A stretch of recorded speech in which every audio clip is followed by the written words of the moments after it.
Queridas irmãs, queridos irmãos espíritas, caras amigas e caros amigos que nos acompanham através da Web TV Mansão do Caminho, nossos votos de muita paz. Dando prosseguimento à nossa reunião anterior a respeito da organização interna das nossas atividades presenciais, gostaríamos de informar que ainda hoje faremos a nossa primeira tentativa para os passes coletivos. Como de hábito, no momento próprio, eu me referirei e todos aqueles que estamos no grupo colaboraremos. Qualquer detalhe, qualquer dificuldade, nós iremos regularizando à medida que sucedam as atividades. Como é natural, depois de um largo período sem as nossas experiências presenciais e com as mudanças naturais que a pandemia, a pós-pandemia, nos enseja, teremos algumas dificuldades de adaptação ao momento neurótico, ansioso, de distúrbio do pânico, de depressão, que são algumas das causas psicológicas a que se referem os estudiosos da mente e do comportamento nestes dias.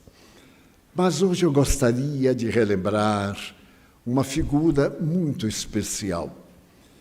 Mais do que ontem, e talvez mais do que sempre, necessitamos de paz interior. As doutrinas psicológicas profundas arrancam-nos as matrizes negativas dos nossos sofrimentos atuais.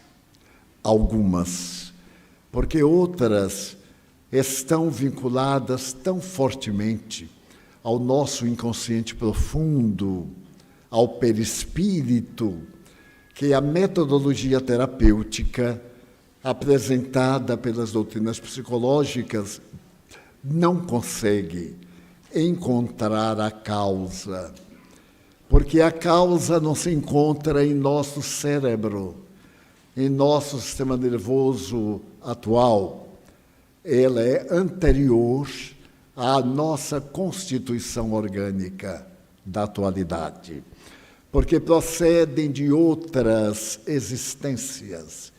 E é nesse particular que a doutrina espírita, no seu aspecto científico, elucida por que sofremos, de onde viemos, para onde vamos, qual a razão do sofrimento humano, para logo, na parte filosófica, dizer-nos da necessidade de uma transformação causal de nós próprios para melhor.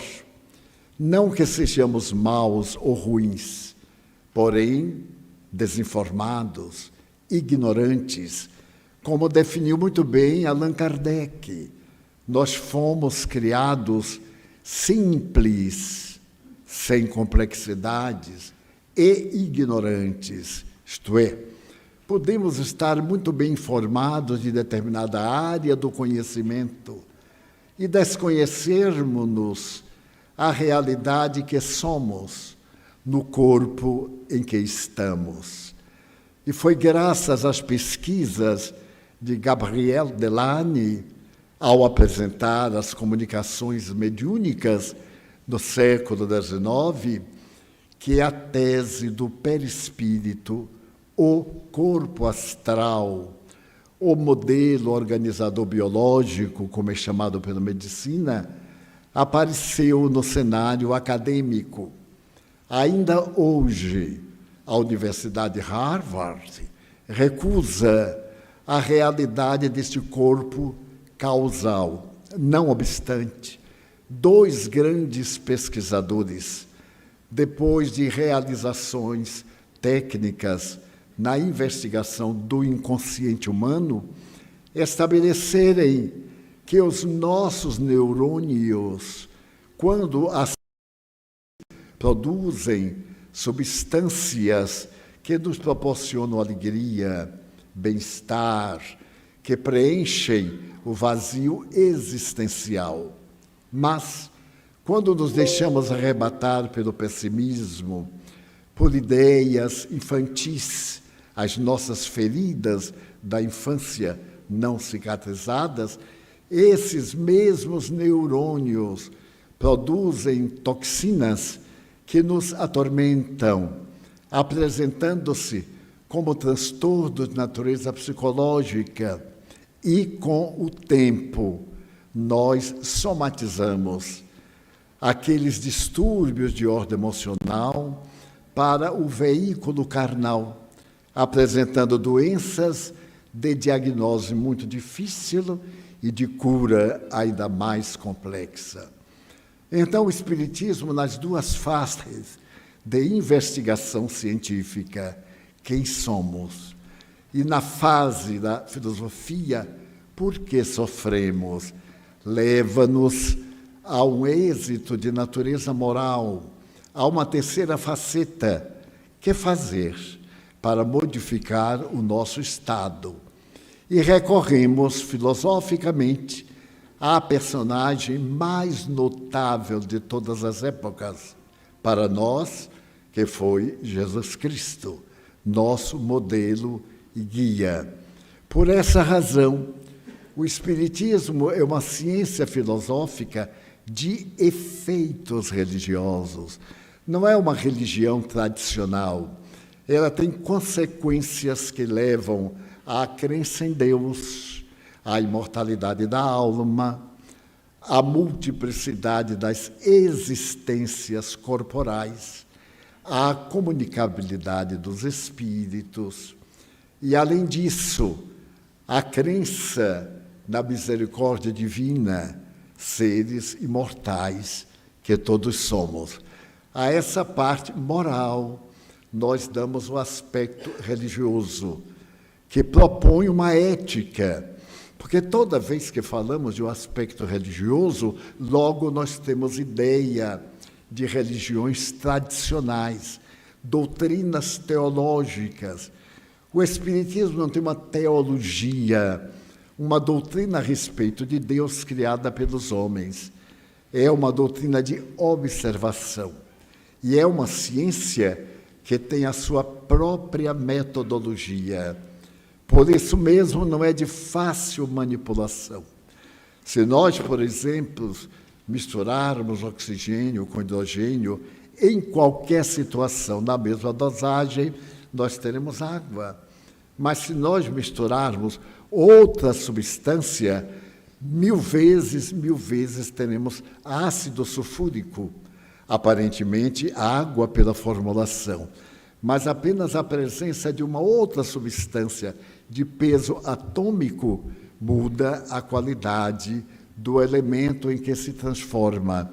Dessa maneira, dizemos que o Espiritismo é uma ciência de observação, porque ela se utiliza dos médiuns, são os seus instrumentos de avaliação.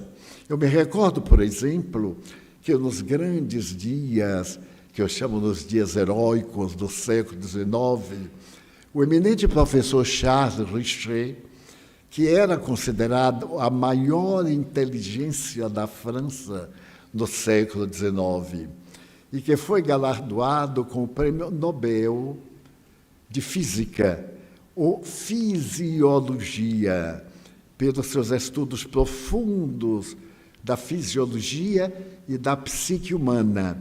Ele conheceu um médium que ele encantou, porque se tratava de uma personalidade ambígua. Era um jovem muito agradável no seu estado normal, mas, de repente, ele mudava de personalidade e se tratava de uma pessoa agressiva, capaz de ferir, de magoar, e, de repente, voltava àquela lucidez, à sua generosidade. Estudando do ponto de vista neurológico, o professor Charles Richet observou que não se tratava de nenhum distúrbio do sistema nervoso simpático, do parasimpático, etc. E foi estudar a razão. Ele possuía uma peculiaridade. Ele tinha a vida normal de todos nós, mas a sua percepção psíquica era paranormal. Ia além de tudo aquilo que nós observamos. Da mesma forma que nós traduzimos genericamente uma coisa quase com as mesmas palavras, aquele jovem traduzia de uma maneira totalmente diversa. E ele tinha uma tumoração no couro cabeludo, uma massa, e não operou porque ele tinha pavor da dor, do sofrimento. Então, o que fez o professor Charles Richer? Diante de um grupo de médicos, de investigadores notáveis, de um dos pais da física quântica moderna, William Crookes, que em 1872 descobriu a matéria pré-radiante, que vai ajudar à descoberta da radiação material, da inesquecível física polonesa. Ele, então, procurou estudar a personalidade do médium e um dia hipnotizou. E estando ele no sono provocado, ele fez a cirurgia da massa sobre o crânio sem nenhum anestésico. Houve a hemorragia geral, mas ele não sentiu absolutamente qualquer dor. E logo depois da asepsia do trato cirúrgico, ele despertou o rapaz. E o rapaz urrou de dores, quase enlouqueceu. Primeiro pelas dores que realmente sentia e depois pelo seu contributo de ser uma pessoa temível à dor. Ele daí partiu para outras experiências.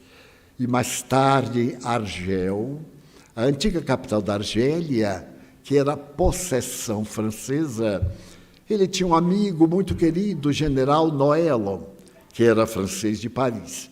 E o general Noël tinha uma filha, ou melhor, tinha um filho muito bom e nobre, que se casara fazia pouco tempo com uma jovem de 17 anos, de nome Marthe Béraud. Ela vai aparecer nos tratados de metapsíquica sob pseudônimo Eva Curie. Então, Marthe Béraud era uma jovem especial. Às vezes estava dormindo na casa do seu sogro e pelas fossas nasais e pela boca, como pelos ouvidos, saía uma névoa, aquela névoa úmida que pairava no ar e depois desaparecia. Ela passou a ter dores de cabeça gigantescas. E então, Charles Richer preferiu fazer uma pesquisa parapsíquica com ela. Ainda não havia determinados nomes que foram gerados. Ele fez uma pesquisa metapsíquica, além do psiquismo. Não havia ainda o termo parapsicologia e etc. E então percebeu que em estado de transe espontâneo muito profundo, ela conseguia eliminar aquela massa fluídica em abundância, em tal abundância que formava mãos que se diluíam, que formavam corpos masculinos, árabes, com a indumentária árabe do deserto do Saara. E então isso impressionou longamente.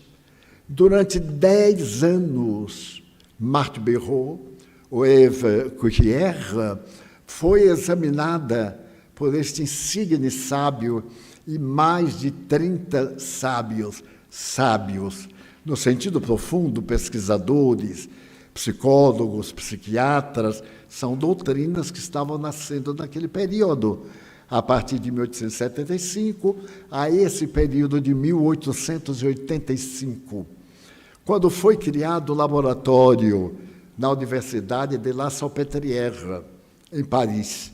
E o diretor desse laboratório foi eleito o mais notável estudioso de anatomia, Jean-Martin Charcot. Charcot era um vulto quase endeusado.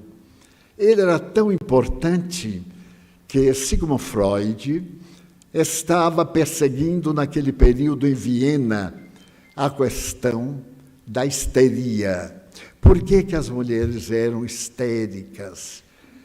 E ele começou a perceber que o nosso consciente, a área da nossa consciência, não era bastante para explicar o ser além da consciência.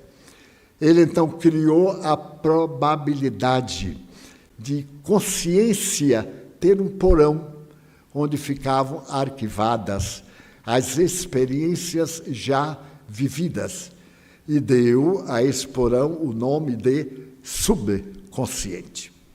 Ao mesmo tempo, no mesmo período, em Zurique, um jovem neurologista leu as experiências de Freud e ficou fascinado, porque preocupava-o muito esse tal depósito da consciência, que ele passou a chamar inconsciente. Era uma questão de denominação. Mas nesse inconsciente, ele percebeu uma variante.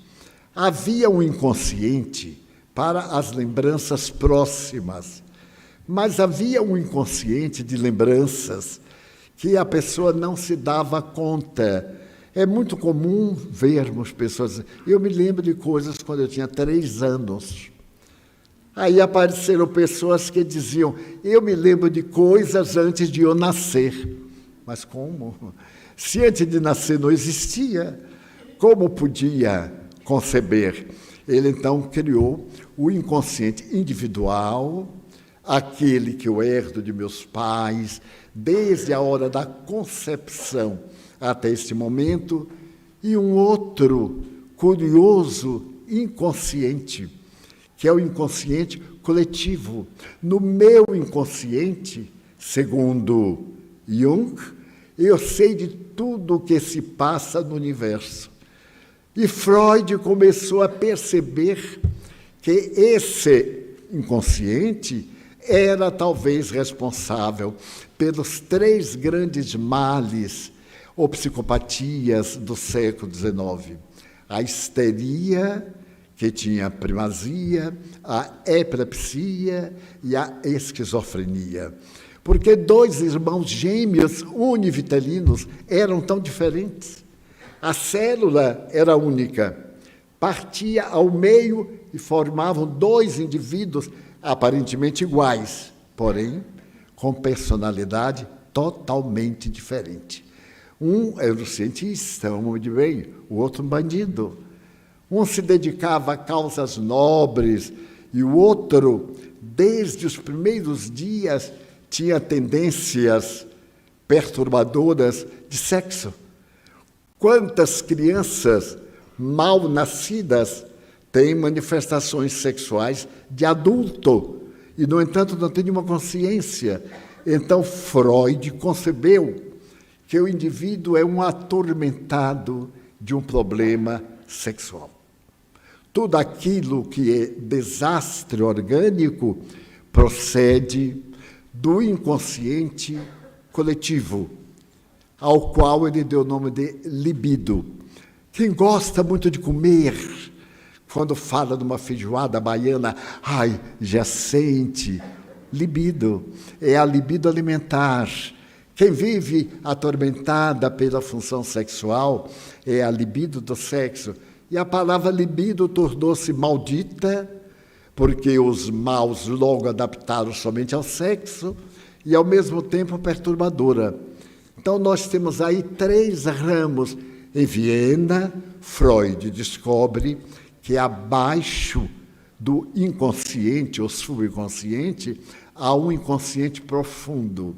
E é tão grande este inconsciente profundo, em palavras dele, que, por exemplo, o Oceano Pacífico e uma noz Se colocarmos uma noz no Oceano Pacífico, o nosso inconsciente é como essa noz, ou melhor, como o Oceano Pacífico, e a consciência é apenas a nós. Nossa vida mental consciente é mínima. Já Jung, sem nenhum contato, definiu esse inconsciente como um iceberg. Todo iceberg é visto somente 5%. 95% estão abaixo das águas. É o inconsciente das pessoas. Então se travou a grande luta do materialismo mecanicista de laboratório na área do sexo humano. Freud tornou-se maldito porque ele era judeu, pertencia a uma elite de judeus científicos da escola de Viena, e Jung era suíço, portanto, não tinha vinculação dessa natureza, mas todos os seus ancestrais eram religiosos. Seu pai, seu avô, seu bisavô, seu tetravô, eram todos rabinos. Então, Freud afirmava que o pensamento junguiano estava mesclado da ideia dos seus antepassados, através do inconsciente coletivo. Por exemplo, Jung estava conversando com sua mãe na sala, no dia de verão, e, de repente, ouviram-se 3 ruídos fortes. Eles assustaram-se. Estavam os dois, a sala iluminada. Então a mãe correu e abriu a gaveta onde guardava os talheres, e tinha uma faca para destrinchar quadril, o porco, o que fosse. E ele encontrou esta faca de aço, quebrada em 3 pedaços.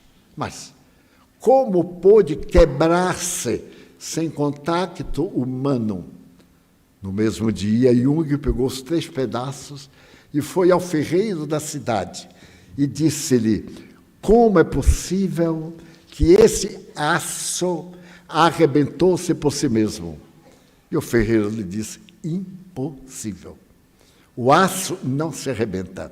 E para que ele fosse arrebentado, era necessário que ele estivesse fluido em uma temperatura altíssima. Ficou essa incógnita no pensamento de Jung. Como dentro da gaveta do móvel fechado, ele partiu. Deve ter sido a mudança de atmosfera. Eu acho as explicações tão profundas. Mudou a temperatura, as facas todas quebram. É muito ingênuo, mas bem. Ele ficou expectante.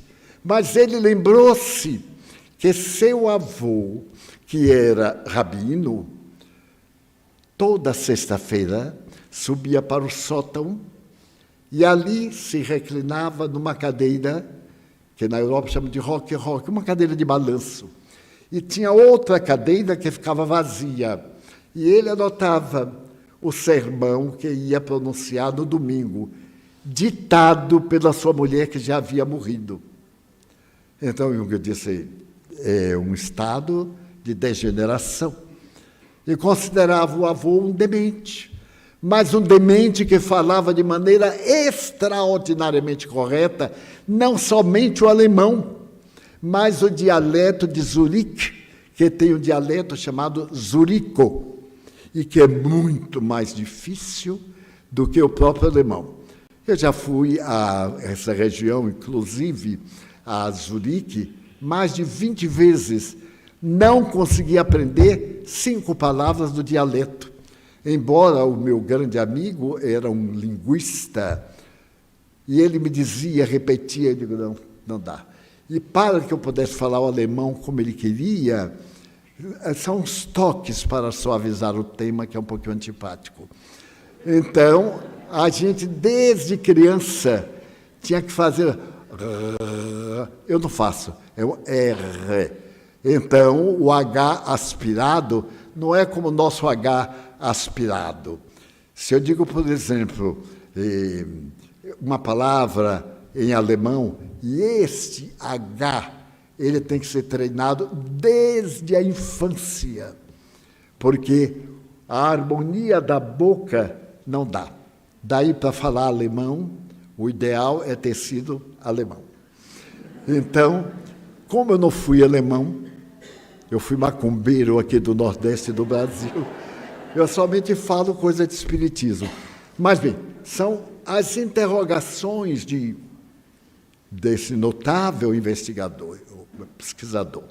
Mais tarde, ele teve um sonho, mas um sonho curiosíssimo. Ele sonhou que um conhecido da cidade, Zurique, ainda é uma cidade relativamente pequena, embora a mais importante da Suíça, depois de Berna.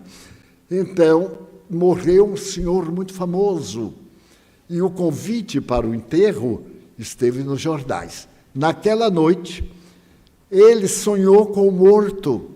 O morto lhe apareceu e disse-lhe: eu gostaria que você fosse à minha casa, porque eu gostaria que você lesse um livro. Pois não. Desdobrou-se no sonho e foi até a casa do cavalheiro. E ele disse: entre na minha biblioteca. Na segunda prateleira tem 3 livros caídos para trás. Você pegue e leia, porque esse notável pesquisador tinha pavor da morte. Eu adoro o materialista que tem medo da morte, não é? Deve ser muito agradável morrer e sumir. Quem é que quer sumir? A gente quer aparecer, principalmente aos inimigos, para dizer: agora sou eu, que estou do lado de cá. E então ele tinha um pavor. E os 3 livros eram a respeito da morte, escritos pelo francês Émile Zola. Estavam caídos. Muito bem. Ele acordou e ficou aturdido. Mas ele não tinha nenhum relacionamento com essa família. Mas como era um cientista, e Jung era um cientista admirável, eu tenho paixão pela sua obra. Ele foi à casa, lembrou-se do endereço, foi à casa, bateu a porta, a viúva veio atender. Então ele explicou-lhe que teve um sonho com o extinto. E ela disse: mas ele morreu ontem, foi enterrado. Ele disse: pois é isso que me surpreende. Agora eu quero ver se ele tem razão, porque ele me disse que na sua biblioteca, logo à esquerda, na segunda prateleira, tem 3 livros de Émile Zola a respeito da morte. Eu nunca vi esses livros. Então a senhora me dá licença de ir lá? Ou não? Entraram, ele foi direto e os 3 livros estavam atrás dos livros. Eles caíram e colocaram na frente. Ele pegou os livros de Émile Zola, tomou emprestado e foi ler. Era mostrando que a morte é vida, não tem sentido. E isso lhe constituiu um imenso enigma para ele definir à luz da metapsíquica. Ele termina dedicando seus estudos a uma prima, uma jovem, que era portadora de estranhas peculiaridades. Essa menina, às vezes, falava como o avô. E ele achou aquilo encantador. Não era possível que aquela menina que não conheceu o avô, ele conheceu, pudesse tomar os hábitos, a forma, falar. Então, realizou 2 anos de experiências com ela. E constatou que era o avô que se comunicava. Pode parecer um absurdo, né? Para quem estudou Jung. Mas para que se veja o significado, essa foi a tese que ele apresentou na universidade ao doutorar-se. O estudo da sua prima nas pesquisas. Mas ele era um homem muito bonito para a época. E a menina era muito menina e bonita para a época e tentou namorar. Tentou conquistar. Ele era um grande conquistador mais tarde.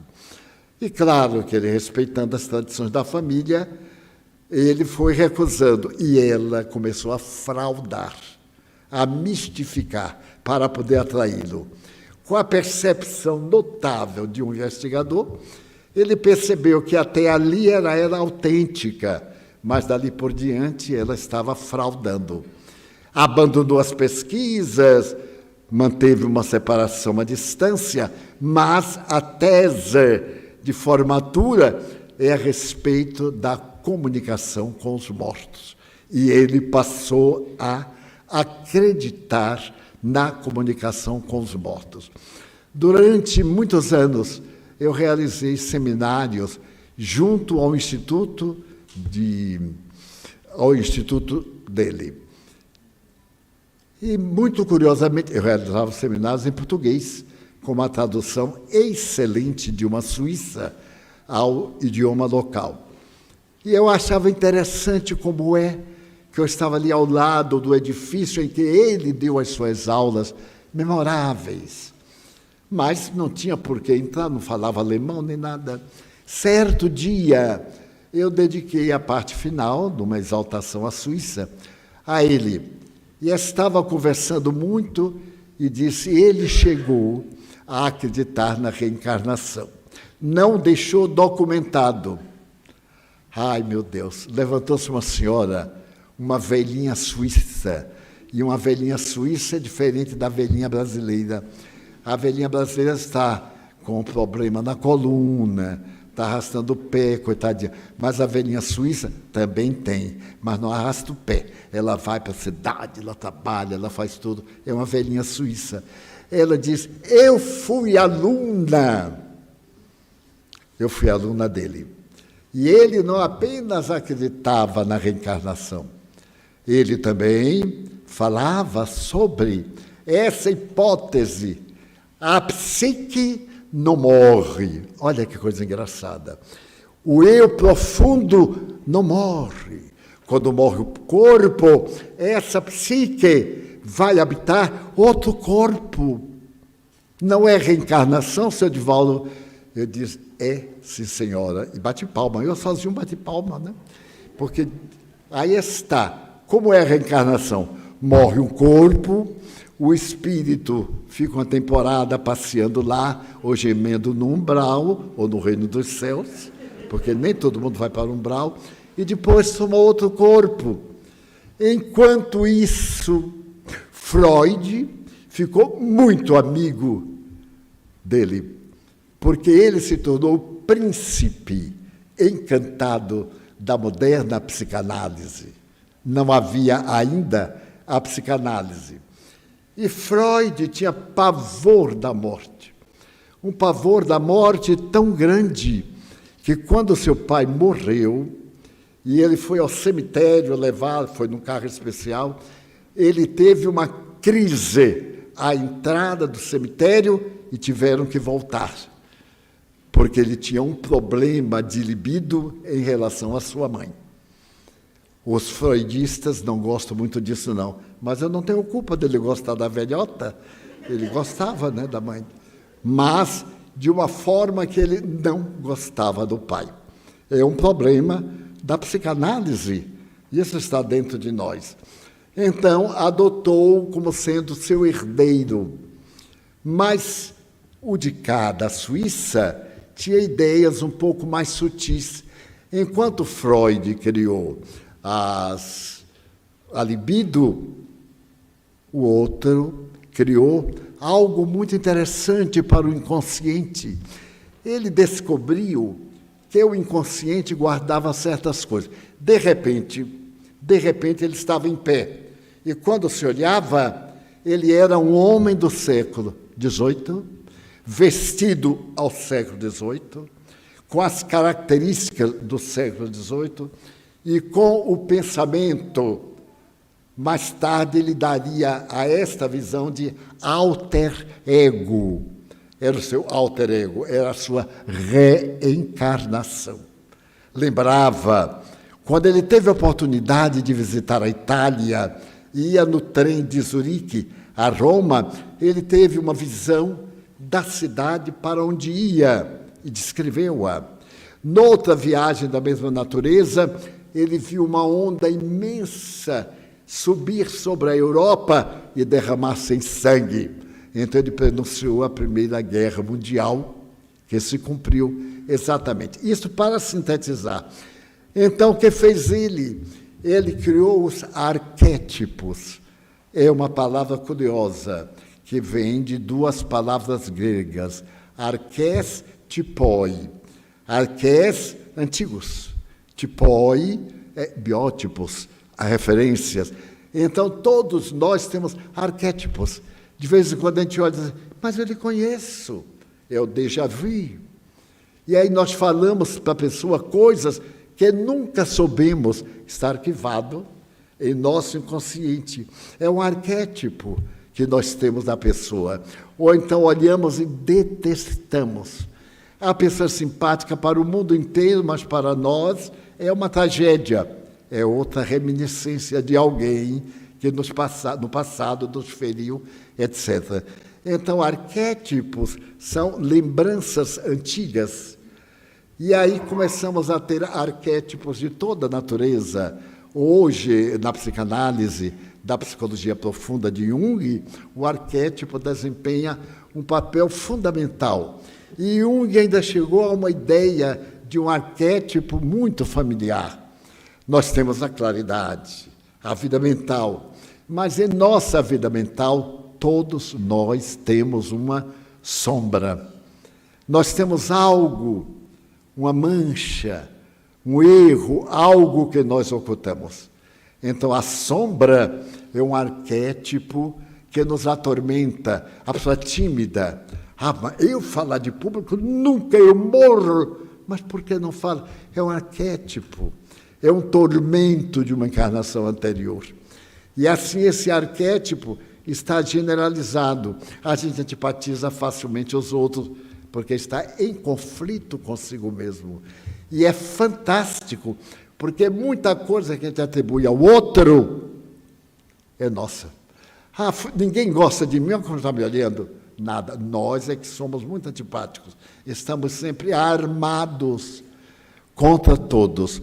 Joana de Ângeles escreveu uma frase bonita para isso. Não fiquemos armados, fiquemos amados.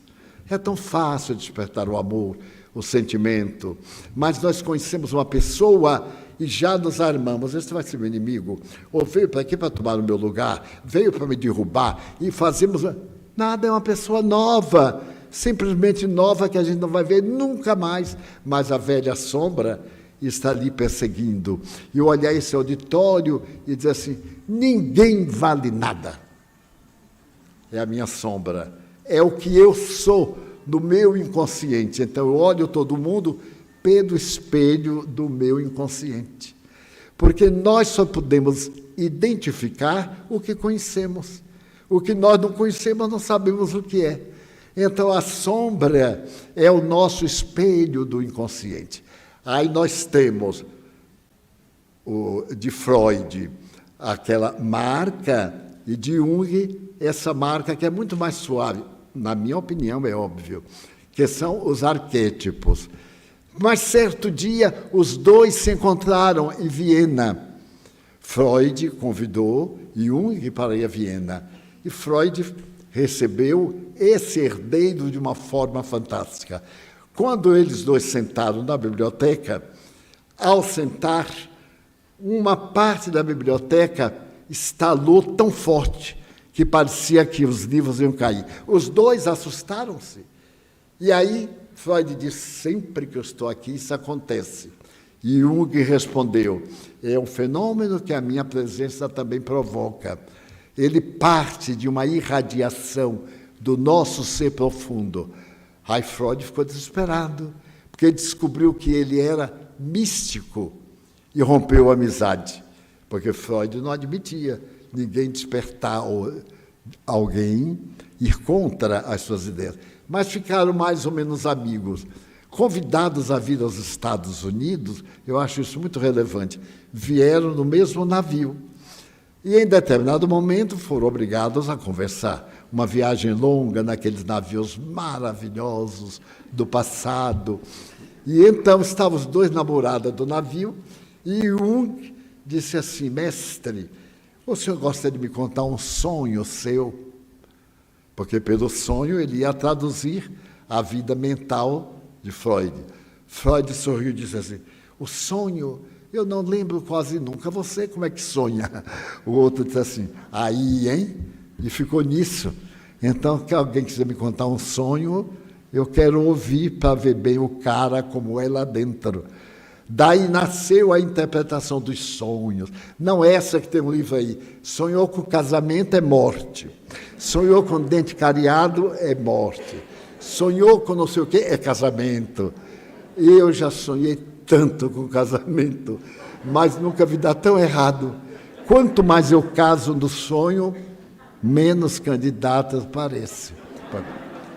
Então, a gente está vendo aí o nascer de uma doutrina para devassar aquilo que nós somos e não sabemos.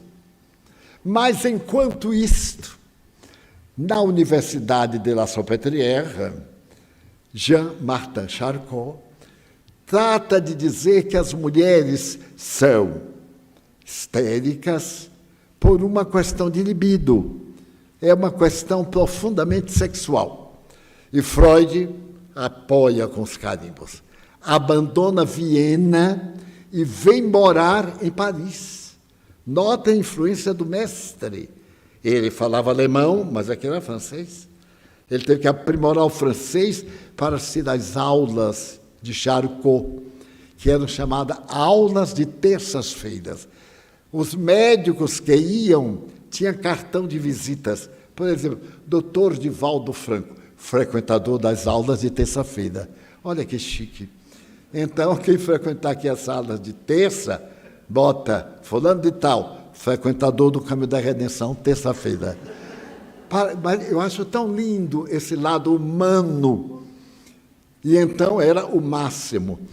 Mas, tem sempre o mais. Os gaúchos dizem mans. Mans quer dizer mas. Então, mas, aconteceu uma coisa curiosa. Certo dia, estava na Universidade de La Salpêtrière o reitor da Universidade de Atenas, uma grande personalidade. E, subitamente, uma histérica, porque havia um pavilhão de histéricas. Havia 25 lá no pavilhão de La Salpêtrière. Mas esta era diferente. Era uma histérica analfabeta, sonhadora, capaz de dizer coisas incríveis.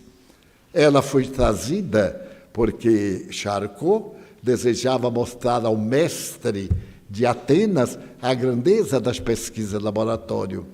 E ela, Alcina, veio e fez demonstrações de múltiplas personalidades. Porque os alunos do mestre da universidade diziam que as comunicações mediúnicas são personalidades múltiplas. Por exemplo, se eu cair em transe e receber um religioso, não é nada de espírito, é o meu inconsciente liberando um trauma da minha infância, porque na infância eu desejei ser um religioso. Então, se eu sonhar com tartaruga, não é nada, não é nenhuma tartaruga desencarnada. É que ela me impressionou de tal forma o inconsciente que passou a ter uma imagem de natureza arquetípica. Os cientistas enrolam que às vezes a gente se atrapalha. Então, veja eu aqui de tartaruga, não é tartaruga nenhuma. Mas Alcina era tão notável que ela olhava para a pessoa e caía em transe e conversava com a pessoa no seu idioma. No caso, ela caiu em transe e conversou em grego antigo. Não há hipótese de telepatia que transmita grego a ninguém. Conversaram muito, e depois de conversar muito, o Espírito lhe disse quem era. Era um grande mestre da psiquiatria grega, bem do tempo dos primórdios da medicina. Então, o psiquiatra ficou admirado e perguntou, mas como você explica isso? Ela fala grego, mas grego antigo, comigo 2 horas. Qual é a ideia dela cultural? Analfabeta. Ela tinha vindo do interior da França, da Normandia. analfabeta. Mas como é possível? Então Charcot, como bom cientista, diz: eu sou cientista, não sou filósofo. Eu não explico o porquê, eu constato fatos. E Alcina se tornou célebre, porque em Genebra havia uma menina curiosa. A mãe um dia lhe deu, no tempo da psicologia, que a gente dava umas palmadas. Hoje, quem der vai para a cadeia, acusado pelo filho. Olha, ele olhou para mim com raiva, então já vai preso, porque a criança está tendo problema. Mas naquele tempo, além do olhar, tinha também as chineladas. E a senhora deu uma chinelada na filha. Ela teve um choque, voltou-se para a mãe e começou a dizer coisas que a mãe não entendia. Ela falava aquela coisa estranha, aí a mãe, outra chinelada, porque era capricho de menina. A partir desse dia, a menina não falava mais francês, que era o idioma de Genebra. Bem, um ano depois, todo mundo estava acostumado. E num dia de feira, a mãe foi com ela à feira do mercado. E a menina falando aquela coisa, que não sabia o que era, e a mãe também não perguntava nada. Quando parou, um homem olhou para a menina e perguntou assim: que notável, com quem ela aprendeu chinês? A mãe disse: como é que o senhor sabe? Ele: eu sou chinês. E ela está falando chinês antigo. E conversou com ela, conversou, e deu até logo. A partir daí, ela começou a falar também o francês. Voltou a falar o francês. Ela saiu do inconsciente profundo, ela mesma, e veio a esta realidade da consciência atual. Esta menina falava 8 idiomas, 2 línguas mortas e 2 línguas extintas. Ela foi estudada pelo maior pedagogo suíço do século XIX. E dizia ser a reencarnação de Maria Antonieta, mas de uma forma tal que, numa experiência coletiva, eu me lembro que eu tinha uma mesa de escritório, e essa mesa tinha um segredo, onde eu guardava as minhas correspondências mais graves. Eu tenho saudade da minha mesa. E descreveu a mesa. Na Revolução, é claro, todos os móveis do palácio foram atirados à rua, quebrados, vendidos. Então, os investigadores de Genebra foram a Paris, pesquisaram nos antiquários, acharam a fotografia da mesa e acharam a mesa. Compraram a mesa por uma nota e levaram, sem dizer nada. Colocaram a mesa, assim, disfarçadamente, à entrada. E quando ela entrou, mas aquela é a minha mesa. Correu e tocou no segredo, a gaveta abriu, ali ainda estavam as suas cartas. Mas ela não era somente isso. No fim, ela falava a língua de Marte, ela que dizia que era de Marte. E era uma língua toda com a predominância da letra F. Essas histórias foram reunidas em um livro, Da Terra ao Planeta Marte, a respeito desta jovem. Então, essas experiências chegaram a Salpêtrière. Nós temos, de um lado, a teoria da libido. Essa ideia, a multiplicidade de personalidades. A outra, os arquétipos. Mas como é que termina toda esta mescla? Termina com as experiências do citado professor de fisiologia. Porque ele viajou a Argel, a capital da Argélia, e foi hóspede do general Noel. Ele, o general, sua senhora do general, a menina Berrault, Marthe Berrault, e o seu marido. Então, Richer mandou construir no quintal um quarto de 3 por 4 centímetros. Construíram botaram uma ligeira cortina negra e uma única porta de entrada para pesquisar Eva Curière. As pesquisas foram admiráveis. Eu tenho algumas fotografias publicadas pelo Museu de História Natural de Nova York. Fez uma exibição há 5 anos e um amigo foi, adquiriu um livro e me mandou. Muito curiosamente, ela entrava em transe.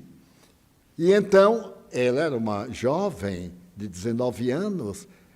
Ao invés de sair ela, saiu um árabe, que deu o nome de Beni Bois. Árabe de barba, de cabelão. Richer, muito desconfiado, disse, deve ter um túnel embaixo da casa.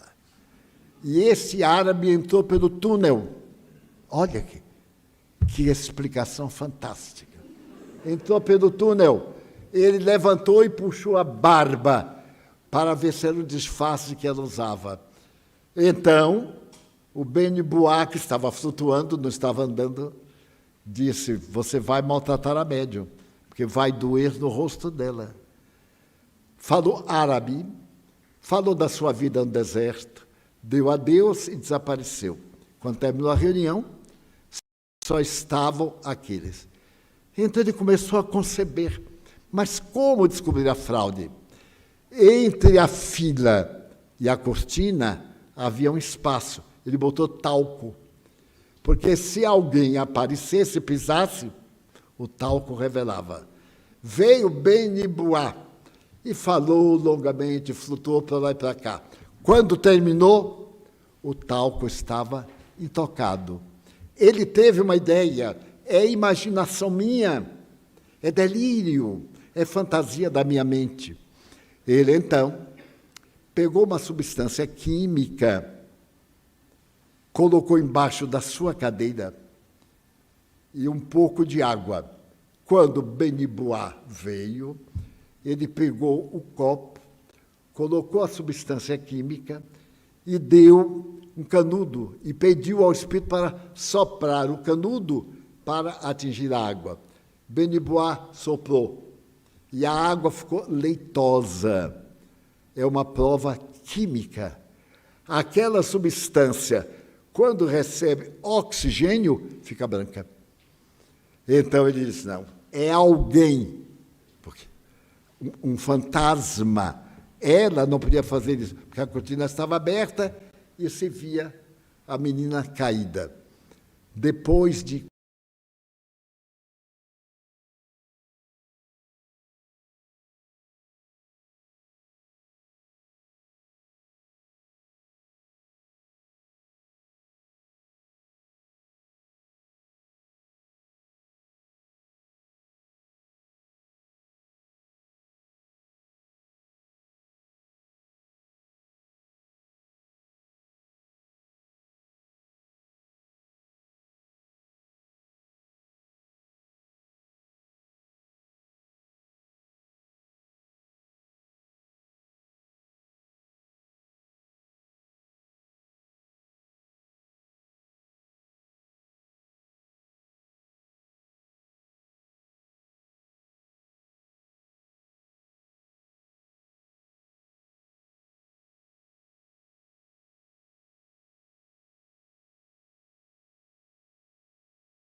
essa parte final, assim, é psicopata. De vez em quando eu apalpo a minha. Não precisa vocês apalparem, não. Todo mundo aqui está mais ou menos arrumadinho. Mas ele era séptico. E havia em Milão uma médium, uma milanesa. Olha, já me lembrei de outra coisa. Milanesa, não é? Um franguinho, uma milanesa, não faria nenhum mal a ninguém. Pois bem, então ele foi visitá-la 10 horas da manhã. O sol de Milão, que é um pouquinho nordestino, e ele teve muito prazer de conhecê-la. Ela era jovial, alegre, gostava de tomar um vinho, era mulher moderna, tomava vinho, mas às vezes tomava um pouquinho mais e declinava. E então ele contou, eu sou César Lombroso e tal. Ela disse, mas muito prazer. Eu ouvi dizer que a senhora consegue mover este vaso dali para cá, sem contato humano. É verdade? Ela, Aí, o vaso mudou de lugar. Ele disse, não, eu sou hipnotizado. E então ela sorriu e disse, mais alguma coisa? Ele disse, será que não é uma hipnose? Ela então se deixou levar numa cadeira, a cabeça para trás, pelas fossas nasais, saiu uma substância pérola, que foi formando uma pessoa. Quando ele olhou, estava diante da mãe dele desencarnada. Era uma senhora baixinha, e como toda mulher baixinha, valentona. Ela veio, Cesare, filho mio, e começou a falar com ele um dialeto. Não falou em italiano, porque eram de uma província e se comunicavam em dialeto. E ela não sabia o italiano, a mãe dele. Quando ele viu isso, ele ficou aterrorizado. E estudou a médium 20 anos. Ao fim do estudo, ele escreveu ipsis verbis, ou ipsis literis. Eu era um materialista tão convicto e tão completo, que na minha imaginação não havia lugar para uma existência espiritual. Mas os fatos são imperiosos. Os fatos venceram-me. Eu agora também sou espírita. Então, fatos e a ciência. Hernani Guimarães Andrade, porque o tadinho do Brasil, né? Não pode ficar atrás, foi considerado o maior investigador de reencarnação no mundo. Aqui estiveram com ele, em São Paulo, em Bauru, onde ele passou os penúltimos dias da existência, visitantes ilustres que investigaram reencarnação na Índia, na Universidade dos Estados Unidos, que tem, nessa Universidade da Virgínia, 2.000 casos de reencarnações comprovados por eficientes psicólogos e terapeutas. Então, de repente, explodiu nos Estados Unidos que as doenças atuais têm raiz em encarnação passada. E surgiu a terapêutica, o método de terapia através de processos retrospectivos da memória. Hoje, a reencarnação na América tem uma média de 40% de pessoas que acreditam normalmente. Não é necessário ser espírita. Acreditam na reencarnação e continuam com as suas teses. Esses são os fatos da chamada investigação científica. Eu sou muito amigo do Hernani, estive com ele N vezes em São Paulo, também em Ribeirão Preto. Ele nos ofereceu metade dos seus arquivos. A japonesa amiga que o ajudava tirou cópias, nos mandou. Nós temos aqui arquivados essas notáveis experiências. Foi quando surgiram aquelas experiências denominadas da aura. Ele fez em Technicolor. Nós que subestimamos o Brasil, temos em qualquer área cientistas de grande valor, mas como o país não tem recursos para sustentar, eles vendem o cérebro aos grandes países e se transferem. Mas alguns ainda continuam aqui laborando. Hoje nós temos, na pesquisa científica, admiráveis indagadores. Nós temos o filho da doutora Maria Júlia, muito amiga nossa, que faz pesquisas e está fazendo pesquisa nos Estados Unidos com médiuns controlados tecnicamente por aparelhos muito sensíveis, medindo as áreas da oração, da meditação, da psicografia, o estado normal, da psicofonia e etc. E publicando-as em órgãos americanos em inglês. Nós temos em Minas Gerais o Dr. Moreira, que eu vi formar-se nos Estados Unidos, um extraordinário cientista, psiquiatra, investigador. E temos o Instituto de Médicos, que se dedicam naturalmente a examinar esses fenômenos cientificamente. Porém, quando Jesus disse que ele ia mandar alguém nos consolar, porque ele não podia ficar, as dores seriam demasiadas, ele ia rogar ao Pai que mandasse o Espírito de verdade vir falar conosco. E notem exatamente como ele disse: para que vos lembreis do que eu digo, quer dizer que nós íamos esquecer, e dizer-vos coisas novas que ainda não podeis suportar. Surgiu o Espiritismo. Os Espíritos vieram, como está no Evangelho, com um verdadeiro exército, e em toda a terra possível, eles se comunicaram aqui em Mata de São João. Eu tenho o documento de 1843, quando se fazia sessão mediúnica, e o governador, o Conde dos Arcos, recebeu uma petição da polícia, que referendou para que a polícia fosse fechar aquela casa, onde as pessoas, toda quarta-feira, às 20 horas, se reuniam para falarem com os mortos, antes de Allan Kardec. Eu tenho o documento, porque é impressionante o país. Uma senhora me encontrou na rua e me disse: Edivaldo, o senhor é espírita? Eu digo: sou. Ela disse: eu passei aqui no Sodré há poucos dias e vi um imenso depósito de lixo, com papéis, com livros. Eu então me aproximei e vi que eram livros antigos. Um livro antigo hoje custa a barba do profeta. Não é barato. Como documento. E vi também esses. Eu aí fui pegar, quase desmaiei. Era a carta ao delegado de polícia pedindo para ir fechar o núcleo. Ainda não existia a palavra espiritismo. Ela foi criada em 57. Aí fui lendo o Conde dos Arcos fazendo uma documentação a respeito do espiritismo na Europa.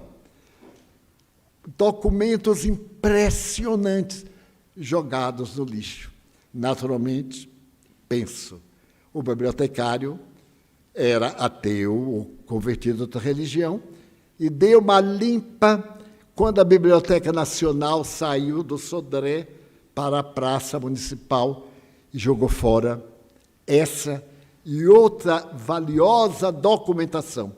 Daí o Brasil é um país sem memória. Nós não temos memória, não temos documento, não zelamos. Quando o documento é velho, Ave Maria, joga fora. Meu Deus, a documentação, é a história, é a vida. Um museu, uma instituição que tem essa documentação, vale. Somos nós no ontem. Então, ao chegarem todas essas notícias à La Salpêtrière, o eminente professor chegou a dizer que ia assustar as investigações, porque chegaram a um ponto em que ele não podia levar adiante. porque não concordavam com a imortalidade da alma. Então, a imortalidade da alma tomou conta da Europa. No Brasil já era rasteiro, porque nós temos uma herança genética, porque a mediunidade é orgânica, não é um dom, não é um milagre, não é uma concessão. É uma faculdade orgânica. Como eu tenho células para a memória, células para a inteligência, células para a aptidão, eu tenho também células. Inclusive, a glândula pineal do meu sistema de glândulas, que corresponde a uma antena que tanto recebe como emite, que seria, segundo a opinião de um eminente cientista brasileiro da USP, ao centro da memória e, ao mesmo tempo, ao centro das nossas recordações do passado. Então, o fenômeno mediúnico no brasileiro encontra a ancestralidade africana. Nós herdamos a herança africana. Muita gente não gosta disso, mas eu vou me referir ao ano de 1868. Havia no Brasil um grande pesquisador genético. E Dom Pedro II perguntou quantos brancos existiam no Brasil. E ele disse assim: Como um? Sua Majestade. Porque tudo mais está misturadinho. Estava misturado com o indígena, com o africano, com o português. Netamente, Dom Pedro II, porque nasceu de Pedro I, e aos 5 anos já teve a regência para poder governar o país. Então, nós somos misturadinhos. É só fazer uma pesquisa de DNA, vai dizer assim: nossa, o sangue dele é vermelho, mas o do índio também é vermelho, o do negro é vermelho, o japonês também é vermelho. E, naturalmente, é uma propriedade da alma. A cor da pele pode produzir simpatia ou antipatia, mas não fala nada sobre a pessoa. Nós temos exemplos de pessoas notáveis do Nobel, como o Nobel de Agricultura do Dr. Washington, que um dia perguntou: meu Deus, por que o senhor fez o amendoim? Olha que pergunta. E aí ele foi estudar e descobriu 80 subprodutos do amendoim. Eu não descobri nenhum, só cozido, assado e pronto, me conformei. Então ele ganhou o Nobel. Quando ele voltou aos Estados Unidos, ele entrou pela porta do fundo, porque ele era negro, mas era prêmio Nobel de Agricultura. E assim por diante. A maior educadora norte-americana, Mary Jane McLeod Bethune, era negra. E eu me apaixonei por esta mulher quando eu era muito jovem e que li a sua biografia. E recentemente eu estava no estado de New Jersey e ia proferir uma conferência numa universidade. E lá estava a fotografia dela. Quase eu morri de alegria. Ela havia fundado aquela universidade. Negra total e bonita.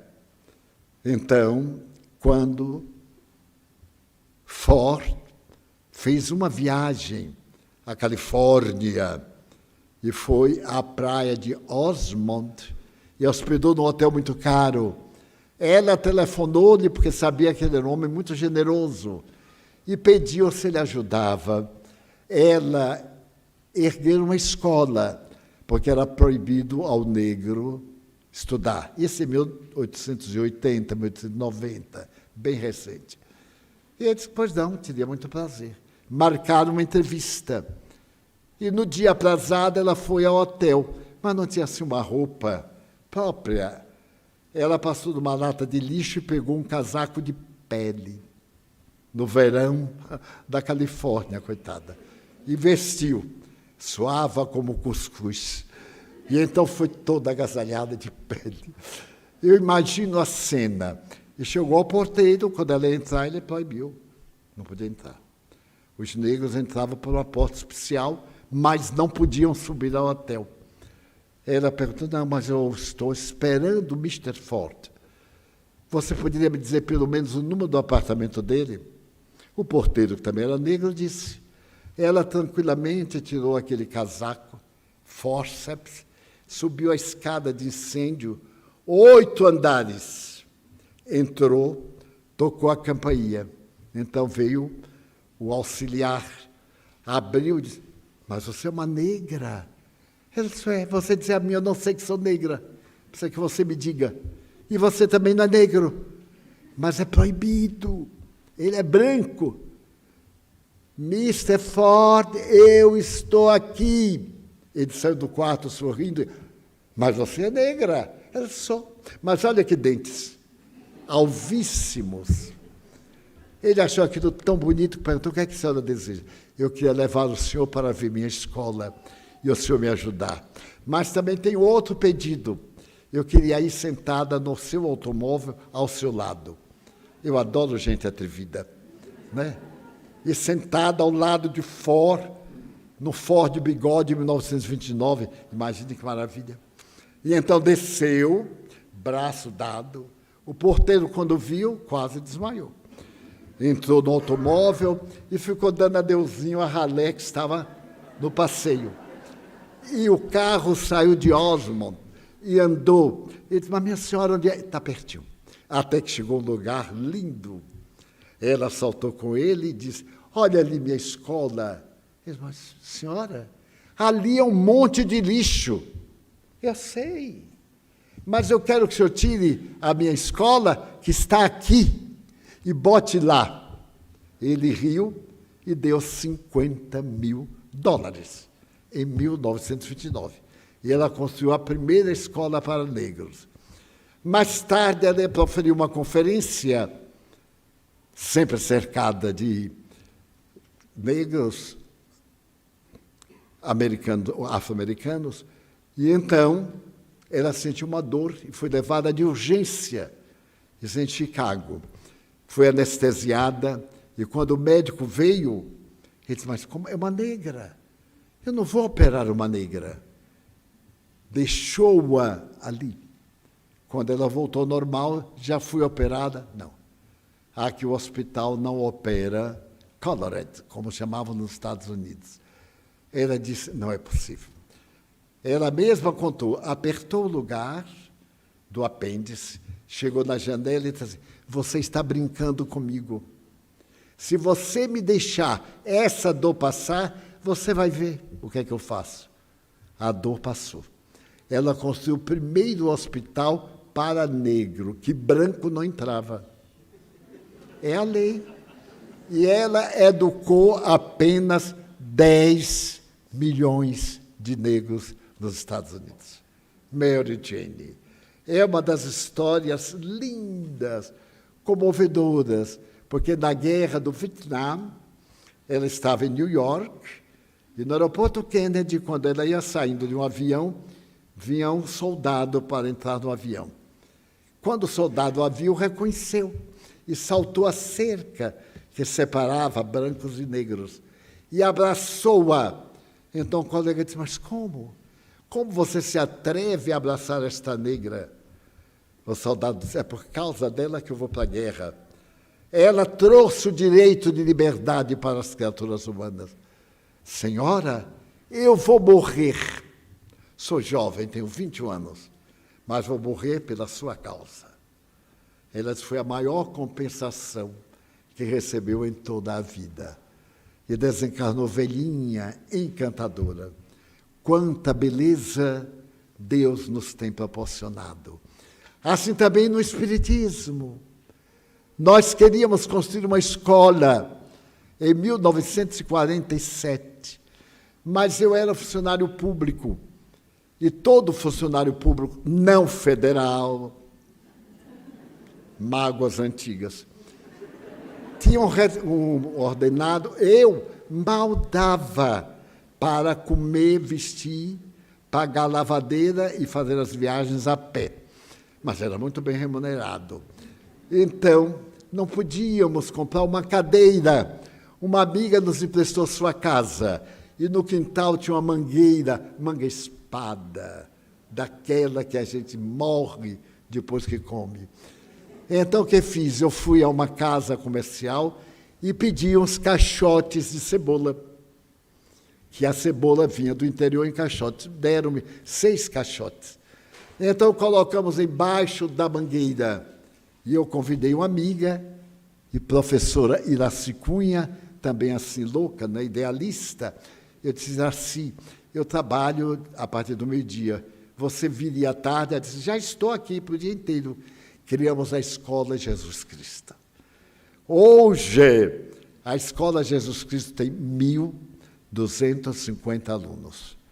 E com as 3 escolas e a escola secundária que nós temos, segundo o Fantástico, que esteve aqui e fez a estatística, nós já atendemos mais de 130 mil crianças do bairro, que começaram na caixinha de cebola. E nem por isso deixaram, agora no Enem, de ir à faculdade de medicina com nota 94. Dos 3 milhões de candidatos, aqui a nossa casa teve 17 com notas acima. Aqui do Pau da Lima. O Pau da Lima, um dia será falado, Pau de la Lima, em francês. Mas porque um dia uma voz me disse, vai, ama, não coleciones mágoas. Parecia a voz do Cristo, através da boca veneranda de Joana de Ângeles. Meu filho, nunca reclames. A lei divina é inabordável e sempre se realiza. Não te importa nada, ama e serve. Então eu me lembrei de Chico Xavier. Um dia, acoimado pela imprensa, ele disse, eu sei, eu conheço todas as minhas imperfeições. Eu conheço toda a perseguição da imprensa. Ele foi muito perseguido e apanhou na cara de pessoas infelizes. Mas eu não me importo, porque aquele que me chamou me conhece. E ele diz, vem trabalhar comigo. Eu sei quem tu és, trabalha para mim. Então, quem não estiver satisfeito, vai e queixa a ele.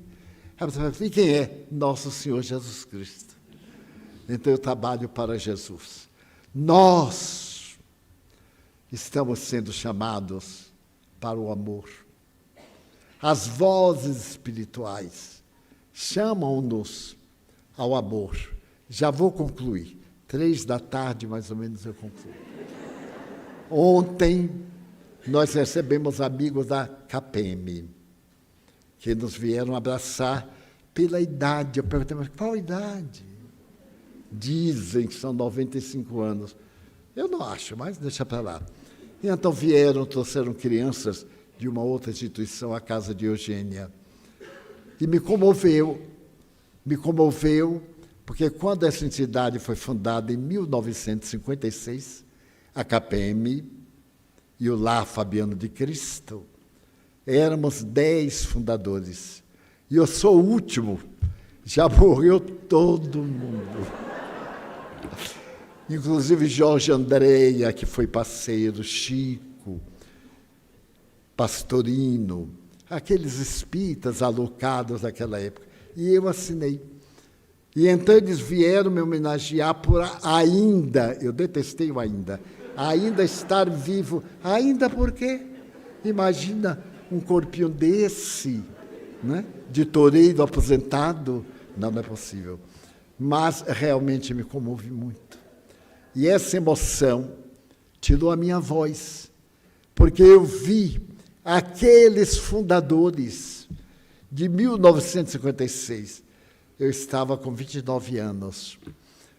Voltaram do além. O coronel Jaime Hollenberg queria educar crianças, mas não podia. Então ele criou um seguro de vida, a CAPEM, Caixa de Pecúlio dos militares. Transformou-se numa gigantesca hoje, que ocupa o 3º lugar no Brasil entre as companhias de seguro. E criou o Lar Fabiano de Cristo. Fabiano, aquele que no Morro da Carioca salvava pessoas, curava, e que é a reencarnação de José Anchieta. Então criou, no ano de 1970, o Lar Fabiano de Cristo educava 41 mil crianças. Pouca gente sabe disso, porque o bem vai suavemente como uma brisa e o mal como uma tempestade. A gente sabe muito mais do mal do que do bem. 41 mil. Veio a ditadura. A ditadura criou alguns embaraços. O lar teve que modificar. A CAPEM teve que criar um outro departamento, CAPEMISA, para poder manter até hoje. E está mantendo em nome de quem? Do Cristo. Porque Hollenberg era afrodescendente, nascido em Sergipe, analfabeto. Foi morar no Rio de Janeiro, estudou, tornou-se coronel. Num tempo que havia alguns cuidados nas forças militares para evitar que os afros atingissem certo posto. E este homem um dia saiu da estação central do Brasil e viu uma criança deitada no passeio. Então acordou a criança e perguntou, era órfã, não tinha ninguém. Ele perguntou, você se importa de dormir lá em casa? Não. Ele carregou e levou para casa. E tomou conta de mais de 40 mil. É o amor de Jesus Cristo.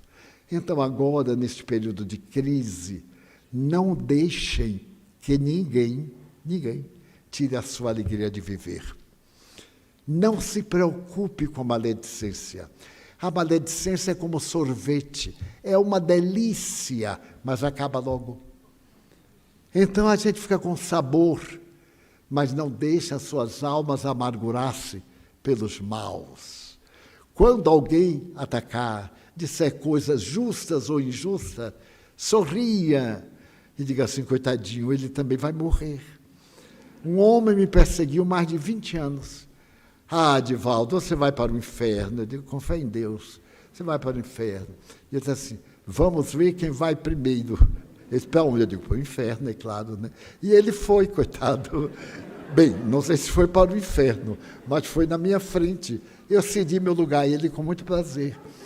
Então, Jesus está dizendo, vinde a mim, vós que tendes aflição.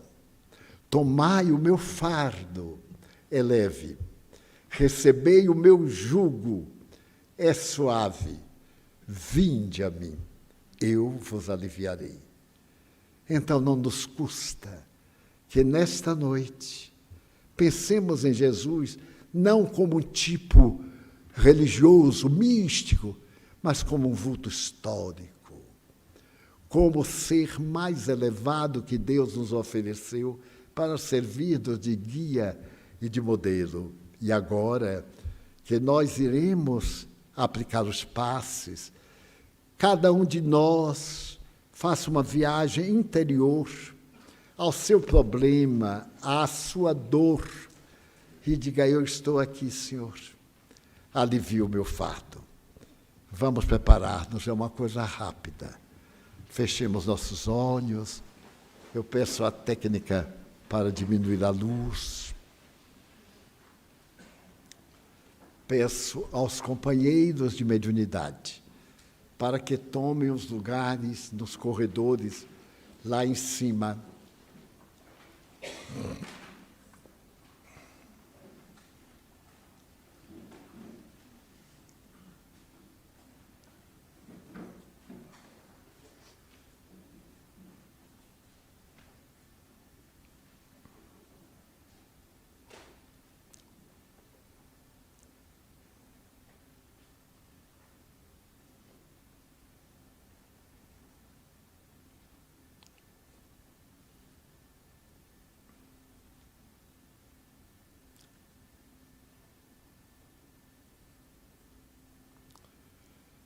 Senhor, Tu nos disseste, tudo o que pedirdes ao Pai, Orando, Ele vos concederá. Estamos orando, suplicando misericórdia. Estamos orando, oferecendo-nos para o trabalho do amor. Estamos na expectativa das tuas bênçãos. Tem piedade de nós. Ajuda-nos a restabelecer a paz em nossos corações. Nós te pedimos por nós próprios, por aqueles a quem amamos, familiares, afetos. Também te pedimos pelos que não nos amam e não gostam de nós.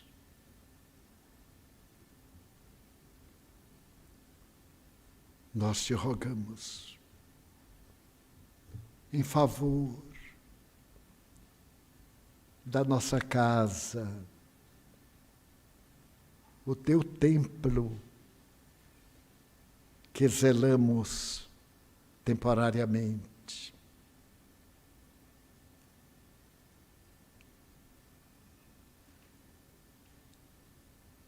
Mas também pelos suicidas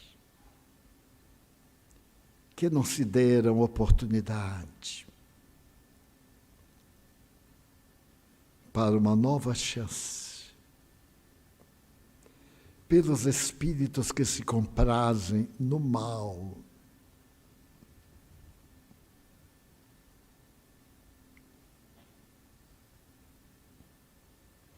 Nós te pedimos, em favor da paz, da nossa paz pessoal,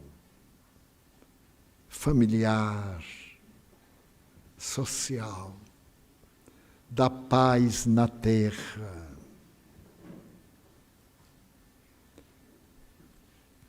Abençoa nossa água, repetindo o fenômeno de Caná,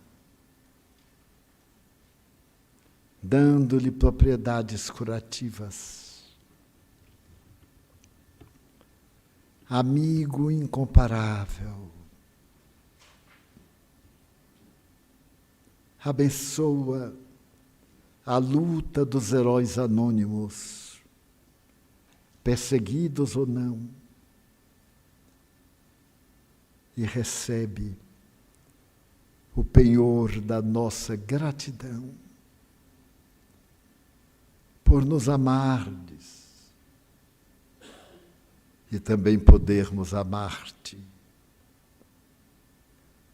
Permite, com a alma em júbilo, que em teu nome, recordando o Pai amantíssimo e a Mãe Santíssima, os venerandos mentores que estão conosco, encerremos a nossa reunião com votos de muita paz para todos nós. Está encerrada a nossa reunião.